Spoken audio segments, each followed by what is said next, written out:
Welcome to another segment of A Century of Service, Stories of Alberta's Military History. I'm Lieutenant Colonel Retired Robert McKenzie, and joining me today is Lieutenant Ian Parkinson, and our special guest today is Master Corporal Retired Dean Lawson. Welcome, Dean. Thank you. So, Dean, you were born and raised in Redcliffe? Born in Medicine Hat, raised in Redcliffe? Yep. Yeah, the Lawson family, when they immigrated from the UK, set up shop in Redcliffe, and the family's still there, excepting I now live in Medicine Hat. So being born in the hospital Medicine Hat, lived in Redcliffe my whole life. So what brought the family here? I think the opportunity, there wasn't a lot over in the UK, so my grandmother was already here, so when my grandfather's family came over, it was just opportunity for the family to start a new life outside of the UK. Okay, so your biography shows that you joined the cadets. Yep. Army, Air, Sea. Army cadets. I was in the Army cadets for almost 2 years. So what attracted you at the beginning? I've always had, for me more than anything, a lot of my interest in the military was because of my grandfather. My grandpa, Norris Lawson, served with the Cal Highs over in World War II, and he died. He left in '39, died in July of '44 in the Battle for Caen. That's where he got killed. So I've always had this profound pride in the family, especially, you know, like treat him like he's my hero. So I've always had an interest, and then when the opportunity came up for cadets, I thought it'd be a good chance to. So how did you find your time in cadets? How did I find it? I enjoyed it. It gave a good indoctrination to, you know, discipline, like personal discipline, marching, map work, map and compass and stuff like that. It was a good segue to, I think it's a really good segue for all kids as they develop into maturity, because again, it teaches them a little bit more than to outside of their personal little bubble. Your dad also worked at DRDC, didn't he, which was closely associated with the military. Yes. What was his job out there? He was in charge of decontamination out there. He was there for about 38 years.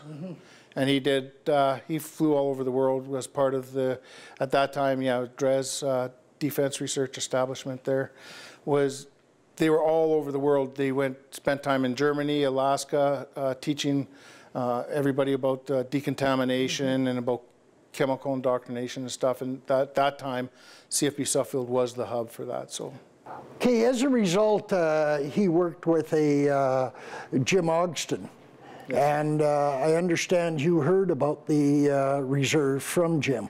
Yeah, how the conversation transpired between my father and Jim, I'm not sure, but all of a sudden then Jim was telling Dad about this great regiment here in town and how much it'd be good for these young kids to look at it. And of course my dad knew what I was like in the cadets and how much I enjoyed it, so he mentioned it to me, and at that time I barely had my driver's license, but I was driving. But so I came out with Jim and his wife at the time and took a look at the regiment and thought, I think actually that night I signed up.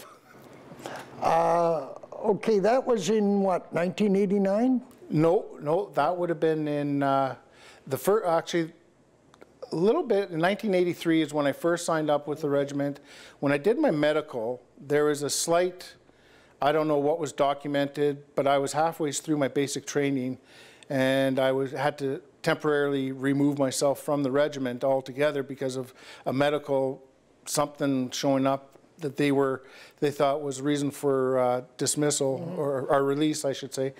Of course, then I fought it and went back, and in 1984 is when I came back and finished my basic and my GMT at that time. Okay, and what, your general military training, and then what did you go on to train after your GMT? After my GMT, I always, at that time being a young person, I had not a lot of commitment, so I stepped up for everything I could, but I enjoyed like my TQ1 as a driver, and then TQ2, combat leaders course. I took everything and volunteered every chance I could. And you did a lot of B-class call-outs, which is full-time during that time. You weren't going to school, and the reserves was almost your full employment? It was, absolutely. It was an opportunity and for me to basically have the Rig Force life without being, you know, outside of the regiment here, because I liked the people, I liked where I was. So if there's a chance to do 2 weeks at Wainwright, I'd go to Wainwright for 2 weeks. If there's a chance in Calgary for 3 weeks or 4 weeks, I'd go there. And then obviously then everything there was, I just put my name forward every chance. What sort of jobs did you do? Any interesting things, or was it just a lot of it general duties? Well, a lot of it, at that time especially, the reserves, a lot of it was doing general duties, setting up stuff like for RV-85, a lot of that, helping set up with that. When the Queen's mother came down, we were up in Calgary setting up for that, the McMahon Stadium, making sure everything's there for the parade and make sure for security and what have you. Those are probably the best ones. Okay, then at that time, the Canadian Army was heavily involved with Cyprus, and an opportunity came up to apply for Op Snow Goose. Yes. And you ended up going to Cyprus. What unit did you go with? I went with the Royal Canadian Dragoons, the RCDs there, and that was on Tour 51, and that was from March 1989 to September 1989. So it was a summer tour? It was the summer tour, absolutely. Best time to be in Cyprus, too. Yes. How did you find you were accepted by the RCDs? How did that work, reservist working with the regular force? A lot of the reservists with the regular force, there's a lot of automatic, there's no real problems whatsoever, but I think they view everybody on a individual basis. If you join them, whether it's A Squadron or B Squadron there, if you showed you were part of the team, you're automatically accepted, you know, and that's never been a problem. So they were fine, they were great. I don't think I've ever been a part of, whether doing work with the Strathconas up in Calgary or the RCDs over in Cyprus, I've never had a problem or seen anything that would be less than accepting. So what rank were you when you went to Cyprus? I was a corporal when I went to Cyprus. And being the rank of corporal, obviously, just kept me on the main, like, didn't have to be like the duty NCO. It was nice being on the actual, in the observation posts and stuff on the foot patrols and patrols. So what were your first roles or duties when you first landed in Cyprus? When we first landed, from the airport, we went straight to Leader-Pellis, finished our indoctrination there real quick, separated everybody into the troop houses, and at that time we were at the one it's called Irish Bridge, and it's a little remote, but it was still inside the city, but you get there right away and start the indoctrination with the turnover from the Strathconas over to the RCDs, and then they show us the route, the patrol routes and stuff like that for that particular house. And by then, when you go from troop house to troop house, you already have such a strong feel for everything. There was no... What, you mentioned troop houses. Were the troops separate out on the line? Yep. Yeah. Some of the, depending on where you were in proximity to Leader-Pellis, a couple of the patrol routes you stayed at Leader-Pellis itself. Otherwise, you were separated into, there's 2 or 3 actual troop houses out there, and Irish Bridge was the farthest one way, and then Maple House was another one, and in a very destroyed, like heavily bombarded area and stuff, but it's, yeah, it's within there, and you just stay collectively in there. What was life like in the troop houses? It was pretty good. Like it was, you know, you get up, okay, I hate to say it, but great food. You had all the food you ever wanted. So, you know, you helped yourself. Each house had their own cook. So they looked after the basic meals, but you'd help yourself. But you get up in the morning, you start to get your orders for the day, who's patrolling what part of that area. You get out there and you do your patrol, you come back to the troop house, and by then, you know, being in the hot and humid areas, and you want to cool down for a few minutes before you get back up and carry on. And there's a lot of, it's not just a matter of walking too, because there's abandoned buildings and destroyed buildings within there. You have to check to make sure that nobody's occupying them. If somebody hears something, whether it's day or night, because you patrol day or night, if somebody hears something or reports something, you have to go and investigate it. Okay, what was the job? I mean, there was two warring factions there, the Greeks and the Turks. Yes. And the Canadians were occupying the demarcation line between the two troops. Yeah. So you talked to both the Greeks and the Turks. Yeah, being on the north side were the Turkish forces, south side were the Greeks. One of the things we always did too is make sure that it was never allowed for people to build up their observation posts on either side.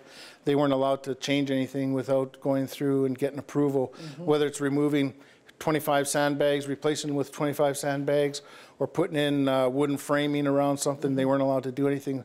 So one of the details we had to do, not only make sure people stayed out of the buffer zone, was to go and make sure that each of these observation posts, especially based on what we could see and tell, that nothing had changed. So one of the things the RCDs did, I don't know about regiments before or after, but one of the things the RCDs did, they made a very strong point initially, having somebody go out and actually draw the observation posts both on either side, so they have a general idea, and if we weren't sure of something, we have a reference to go back to as well. But we had talked with them, and for the most part, they're just soldiers on the line and doing what they're told to do. They, you know, the Greeks were very relaxed, to say the least, when they're in their uniforms and everything else. The Turkish were a lot more militarized, yeah, than the Greeks were. But talking on either side, it didn't matter. I could go from the Greek side to the Turkish side and have a great conversation with either one of them, which meant trying to learn some of the language a bit, which was definitely challenging. Did you have Greek or Turkish interpreters with you, or you were basically it? We were basically it, unless we were dealing with something that required further, like very specific communication. If I didn't understand something or know something, we'd have to call the line supervisor, like the master corporal or sergeant that was on duty then. They'd come and they'd hopefully be able to interpret and do that. If not, they'd have to get somebody there that could do it. But for the most part, there's very little that required that sort of stuff. When you were on patrol, how many went out on patrol, generally? It depended on the troop house, but there's normally, you always went with two people, myself and your partner, go one direction, another set would go another direction, and depending on the area, you might have a third patrol going out as well. How close proximity were the belligerents? I mean, you're this thin blue Canadian line between, I mean, how close were these guys to each other? Actually, in Nicosia, we're in the city squadron there. That has probably the narrowest, or one of the narrowest routes in between the north and south, and I think it's 3 or 4 meters at best.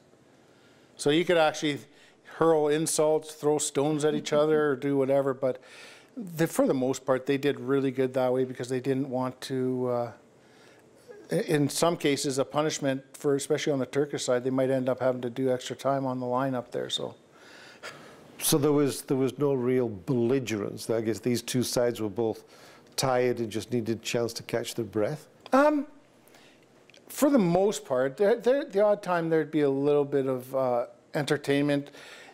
Somebody, especially at night, if somebody's sleeping on either the north or south side, that somebody would try to cross over the buffer zone. And in some cases, they successfully did it. They'd lower the flag, flip it upside down, put it back up. You know, just play little games like that. But as far as hurling anything real, well, what I would call an incident, no, nothing serious. But flipping the flag upside down, I guess, did find its way, I guess, to the UN in the end. You mentioned, and you were there at a fairly hot time, because during the summer it does get hot there. Yeah. But what did you do for recreation when you were in Cyprus? Being in Nicosia, if I was done my shift, we would, if we had enough people, we'd be allowed to go out. For the first couple of weeks, we weren't allowed to go into the city to any of the pubs or anything till we got a better handle of what our expectations were and that. But otherwise, we'd go out. You'd go to the, there's a few pubs there that were very kind to anybody within the UN, whether they're British, Canadian, it didn't matter. Otherwise, you'd get your 48-hour leaves. We'd go to down there, we'd catch a bus and go down to Limassol, where the UN Leave Center was, take 48 hours and just veg there. But they were also good for trying to get people out on different tours. Like we got to see, we went to actually Kyrenia, where they actually landed in the invasion in '74. So we got to check out a few of the castles there. You could go to Famagusta, check out monasteries, some of the castles throughout. It was just an opportunity to visit. There's a lot of interesting archaeological places in Cyprus. Absolutely. And did you get up to Paphos? And I got up to Paphos only once, and it was fairly brief because that's at the time we were supposed to spend more time there, but it ended up the person that was driving us ended up wanting to get elsewhere. So we only went to the one monastery there, which I took a good picture of and enjoyed that, but it was just different because we don't have that here. Yeah. We don't have that rich history here like you have over there. And the Roman ruins, I mean, Cyprus has been fought over for centuries. Absolutely, and it's, when you get into some of the areas and you look at, you know, like they still have some cobblestone there that's inlaid, and it's still, when you look at it, you know, 2,000 years later, a 1/4 inch by 1/4 inch piece of stone put into place, and the designs, like it's just, yeah, I was in a sense of awe when I got to see that sort of stuff there. And you went on a couple, the Dancon March? Yeah. What is that? That's where anybody, if you're a Canadian, is silly enough to sign up, because it's a 50-kilometer march. It's a 2 by 25-kilometer march over through the Trudeau's Mountains. And being in, anybody who went with the Canadians there, you take a look at everybody, they're wearing sport gear and everything else. The Canadians know you wore your combats and your jungle boots, and yes, you get a medal at the end of it and a bottle of beer. And I thought, well, that's a perfect opportunity, a nice cold beer. But boy, that was 50 kilometers. Yeah, it was a really good experience. And then you still have like your webbing and everything else with you. And it was very grueling, but it was very rewarding in the end, just when you got to the end saying you did it. So it's the opportunity. What did you use for money when you were on your tours or your 48-hour leave? Most of that, American money was always accepted, but at most of the places where we were, just took the Cypriot pound, the Cypriot pound. Yeah. So if we went on the Turkish side, we always made sure we had some Turkish money with us, and on the Greek side, we always made sure we had some of that. The Cypriot money was always accepted. American greenbacks are good anywhere in the world. Pretty much, yeah. So you could move between either side. You could go into the Turkish side, no problem, as a UN soldier and that, and you were fairly well accepted. And we just weren't allowed to go by yourself. We were never allowed to go anywhere by ourselves, obviously, because just for protection of that one person. So whenever we traveled, whether it was to the north side or south side, it didn't matter. We always went with at least a group of about 3 or 4 of us. And then, but it was never a problem. And exactly that, you made sure you followed what the protocols were, what they want you to, you know, behavior-wise, and you just made sure you stayed like that. And that was never a problem anyways. Okay, you had an opportunity to go on leave over there. Yeah. Where did you go for leave? Well, being a good old flatlander from Alberta, when the opportunity presented itself, I took the opportunity to go to Israel and Egypt. So I went, got to go throughout Israel, Bethlehem, and the diamond mines in Israel, and then of course went to go see the pyramids and everything else. So, what do you remember about that leave?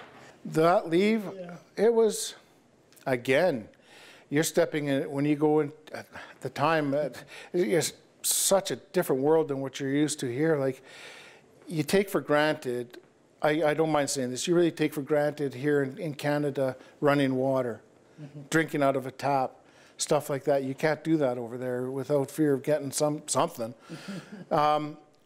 It was really interesting getting to like go to Bethlehem, where it was the birthplace of Jesus, and the stages that he walked up to Calvary Hill, and that was very interesting. The diamond mine was kind of cool, but again, I'm a young 20-year-old kid, so I didn't.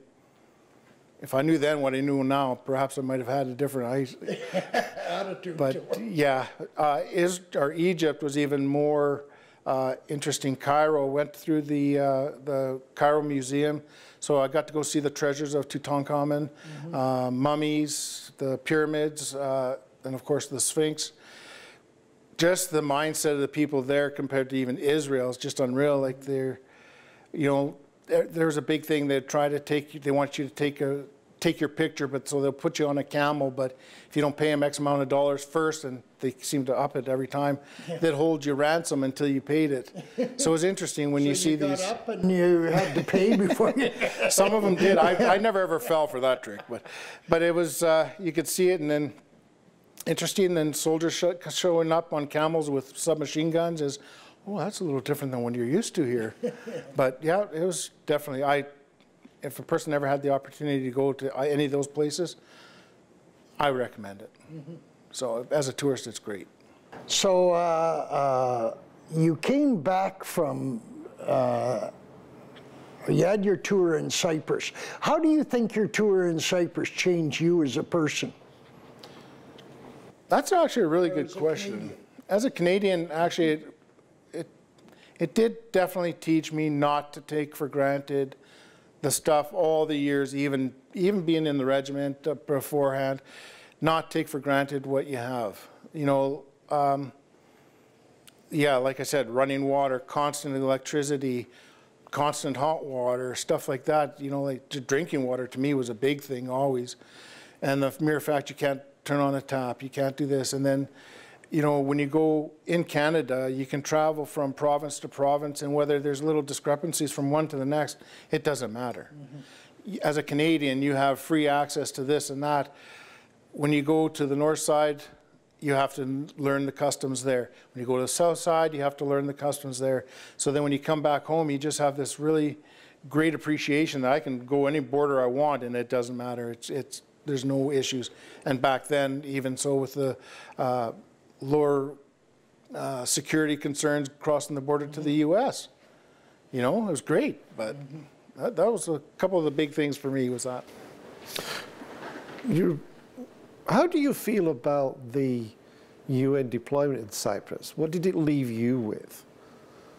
What did it leave me with? Well, well, there's always the few physical scars you get from one of the major roles, especially during the summer, there was a lot of crowd control. We had to do different riots we had to maintain, so they didn't enter the buffer zone because they, you know, protested every opportunity they could, especially the women. Yeah. So while you're interlocked, you know, they'd try to burn you to break that lock, and so you just hold your ground and stuff like that. But as far as what did it give me when I came back, it opened up the door for me to. For part of my current role now, and learning stuff with different unexploded ordnances and stuff like that. You get to learn more that way, I think. Okay, and after you returned from Cyprus, what did you do? Well, actually, when I came back from Cyprus, we were automatically given 30 days leave, so of course I didn't hesitate in joining that.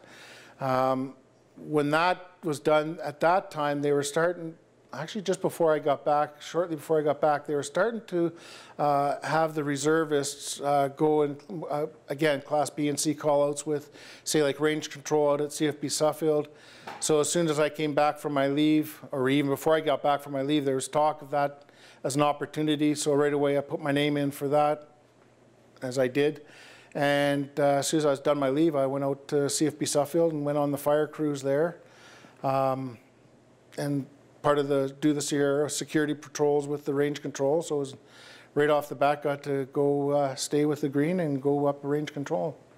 And sorry, I didn't mean to cut you off, but you get a chance, you know, as you know, training out at Suffield is one of the finest areas just for scenery. Like there's not a lot of telltale signs of humanity out there other than roads. Like there's no built up areas and stuff, and it was great. I loved it. Now, you said you were certified as a grassland firefighter. Yeah. What is a grassland firefighter? Exactly that. Whenever there's training out there using live rounds, whether it's artillery, trace rounds, it didn't matter. They'd always end up starting fires when it gets dry enough out there. So the first role, obviously, is the whoever had that template is supposed to try and control the fire. And a lot of them, you know, whether it's Battis or not, they try to finish. They have a certain trace they have to do. They want to achieve that goal before they go to red check fire for us to go in and help. By then, the fires usually we're getting fairly big. So at that time, and so we'd go in there with fire trucks and we'd stagger them and work on fires. And I think the longest one I fought was 2 days out there on the fire crew out there. I was towards the sand hills and it was great. I loved it. So that's all we did. The reality is exactly that. You're fighting fires in that. And you said identifying UXOs. What does that mean? So whether you're within the military or a civilian entity out at the base, you always have a chance to encounter ammunition, current ammunition, or from stuff, as we know the history of the CFB Suffield, from the late 30s, 39 and 40. They started doing all sorts of testing with... Well, it was the 40s, actually, Yeah. 41 when it started. That's right, with a bunch of like chemical UXO and stuff. So the opportunity there is when you're not fighting a fire, I made it a point to learn any of the ammunition that had been used out there as much as I could. So if somebody called in, sorry, I didn't mean to get sidetracked a bit, but the point being is when you're out there, there's always a chance you're going to see something. When you see something, you have to report it. And when you're with range control, at the time it was range control. When we were on the Sierra patrols there, a lot of times we went out there to first identify what that shell was. And even when the regiment was training out there, there's a couple times they'd call in a blind, and that's what we refer them as. They'd call in a blind and we'd go out there and identify it and then just carry on. And then we'd call in the ammo techs, whether it was British or the Canadian at the time, to deal with it. So you worked full-time out there for 1 3/4 years. Yeah. Which was sort of a nice little posting. It was great. It was 4 on, 4 off. I enjoyed my time out there because, again, like I said, and at the time when I was there, they still had all the wild horses. So you could go on patrol and every chance you'd get in the middle, you'd see these horses. So I always made it my mission to see how close I could try and get to them. And I got, I don't know, probably about 300-400 yards within them, and they had no part of me. They didn't want me. So it was nice to see them out there, though. Yeah. Okay, and then at the end of that time, what happened to you? Well, at that time, my health was starting to go down a little bit. It was my intent. I didn't want to leave, given what happened to me in 1983 when I first came in for medical release. I didn't want to be medically released, but I was having problems with my back. So what I did is I opted to go on what's called the supplementary reserve list, giving me the opportunity to deal with my back, which was going to be a surgery. I knew it was surgery. It was going to be a fusion. So I figured I'd go back, do that, and then once I was healed there, I could come off the supplementary reserve and carry on with my career in the reserves. While I was off, unfortunately, certain other parts of me, I won't mention the heart, decided, I never had a heart attack, but it gave me, I had an angina attack, a little bit of a blockage there. So the problem there being documented there, and then I pretty much knew, because I'd have to do a physical before I came back. I pretty much knew I was done. So at that point in time, I just, hate to use this term, I threw my teddy in the corner and just give up the fact that what I enjoyed more than anything, or most anything, was pretty much over. And that was the reserves, the camaraderie. But as a result of your being in the military, you got the job, your vocation. Yeah, where I am now is 100% because of military, because of the reserves, the regiment, and military experience. I've been out now military liaison for the oil and gas industry for going on now over 21 years out there.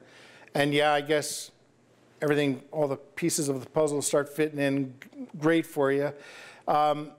So it gave me the opportunity, because of what I did with the reserves and with the regiment, and especially with my time out at the block for those almost 2 years in range control, it gave me the opportunity to join up with, at that time it was AEC East. They were the only operator out there. Yeah. And I started as a commissionaire, obviously ex-military.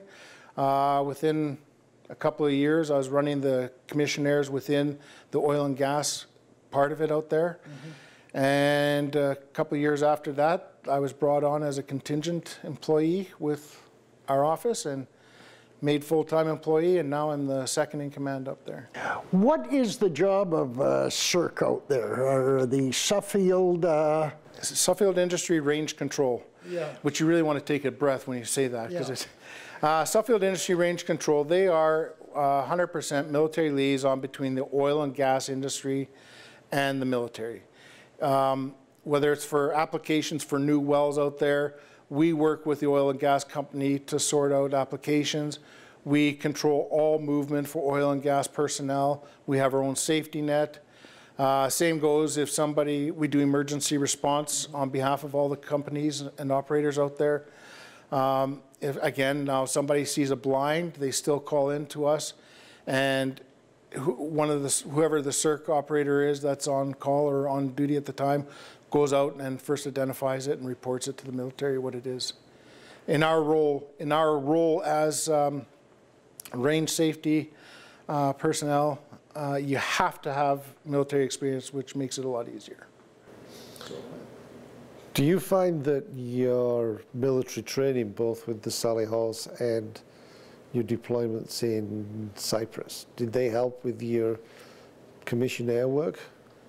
I think so, because again, especially the regiment itself, I found you get these young kids, we're young, we're invincible, you know, nobody's going to tell us anything. And I think that part of the military taught me to be who I am, or how I could be a better me. In my opinion, I developed strong personal discipline within. I mean, that came with it, and I do believe just everything, yeah, it helped me make sure I don't end up with a bad record of any kind. Like I've always been clean, you know what I mean? Like never in trouble with the law or anything. All that played into helping me get hired on with the commissioners. And of course, at the time, it was my old fire leader who was a commissioner suggested I go apply out there. So that worked out really good there. But I think it all plays into it, yeah. So as your role with Suffield Industry Range Control, has that changed in the last few years? Has it changed over the last few years? Just more, there's the more bureaucratic side of things with the military. Obviously, as far as my role, as the second in command, no. I don't think it's really changed a whole lot compared, well, I guess compared to, everything is more environmental out there now. So yeah, I guess it has changed quite a bit over the past few years, because you have to look at things differently, you know, from a more environmental perspective. And of course, who we are, we're very flexible with that sort of thing. And there's also a lot less oil and gas activity out there, or is it picking up? No, the oil and gas in last few years, when the price of oil plummeted, so did the level of activity out there.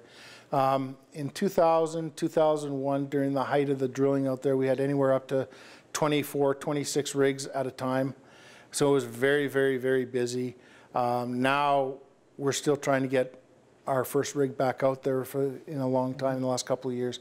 There's still some activity, but you don't have the 1,000 people a day out there. Now you're down to like 100, 150 people a day. But still that many out there. I suppose servicing, checking the wells and that type of thing. And yep, because oil wells, especially the gas wells they have out there, they check them if there's something that's problematic, they'll check them more frequently. But the oil wells, oil sites, they have to check them every day or every 2 days. So yeah, they're definitely on the go out in the training area. So there's a lot of coordination, especially with BATIS as we're getting ramped up with the BATIS training season again. So there's a lot of tight control and a lot of coordination to get them access ongoing without impacting military training, because we don't want to do that, obviously. No, and it's very safety oriented. Absolutely, yeah. Is CERC responsible for the safety training of the oil and gas people going out? Yeah, we conduct all safety. They do what's called a safety orientation, and everybody has to go through that indoctrination once a year. And basically, it's just a refresher and remind people what the protocols or what the rules are. And then if there's any changes, obviously we incorporate them. And what it is, it's basically a video we've put together, and we do make sure everybody goes through it. And it doesn't matter if you have 5,000 people orientated or 500 people. Everybody has to go through that indoctrination before they're allowed to go out there and do anything out there. Whether it's visiting the wells as an operator or breaking ground to put in a pipeline, it doesn't matter. Okay, now you're, I noticed since January, you're starting to get involved with the association a little more, Dean. Yeah, Giving back. Yeah. To the unit. Well, a lot of that came from, you know, well, actually that first started with Brent Reed. I'm going to give him a shot on this one. He thought it would be a good idea for us to come up with something to get some of the regimental brethren and sisters back together, just to socialize. And of course, I haven't seen so many people for so long. I thought it was a great idea. But yeah, now it is my goal to continue on with, I'm not going to commit to anything for the Regimental Association per se, but it is my goal to stay active within the association. I wasn't able to come back as a soldier the way I wanted to, but this is now an opportunity to stay in with the family unit, if you will, whether it's setting up, helping just organizing things or whatever, it doesn't matter, just showing up and saying, hi, my name is. Yeah. You know, I miss that camaraderie, and it doesn't matter, there's nothing like it. That doesn't matter where I've been in life. Back from when the Cold War was at its peak and till now, there's nothing like the camaraderie we had within the regiment. It was a very strong unit. Thank you for joining us, Dean, and for sharing your time in the military. It was very informative. Thank you. Thank you for joining us for a century of service.